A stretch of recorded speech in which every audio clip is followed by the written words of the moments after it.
जालन्याचा पहिला महापौर कोण होणार याकडे सगळ्यांचं लक्ष लागलंय। 10 वाजता मतमोजणीला सुरुवात होणार आहे।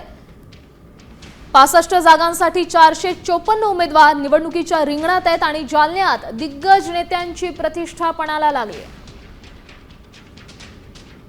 महानगरपालिकेसाठी काल मतदान प्रक्रिया पार पडली आणि आज मतमोजणी प्रक्रिया पार पडणार आहे। खरं तर जालन्याचा पहिला महापौर कोण होणार याची उत्सुकता उमेदवारांसह सामान्य नागरिकांमध्ये आहे आणि आज दुपारी 1 वाजेपर्यंत हे स्पष्ट होणार आहे की जालन्याचा महापौर कोणाचा होणार आहे। त्यापूर्वी आपण जर पाहिलं तर सकाळी 10 वाजता मतमोजणीला सुरुवात होणार आहे आणि या ठिकाणी प्रशासनाकडून मतमोजणीची तयारी जी आहे ती पूर्ण झालेली आहे। पोलिसांचा तगडा बंदोबस्त मतमोजणी केंद्राबाहेर तैनात आहे। प्रत्येकाची विचारपूस करून पोलीस आतमध्ये प्रवेश देताना आपल्याला पाहायला मिळतात। त्याचबरोबर आपण जर पाहिलं तर जालन्यामध्ये 65 जागांसाठी जवळपास 454 उमेदवार जे आहेत ते निवडणुकीच्या रिंगणात होते। काल त्यांचं भवितव्य ईव्हीएम मशीन मध्ये बंद झालेलं आहे आणि दुपारपर्यंत त्यांचं राजकीय भविष्य जे ते उघड होणार आहे।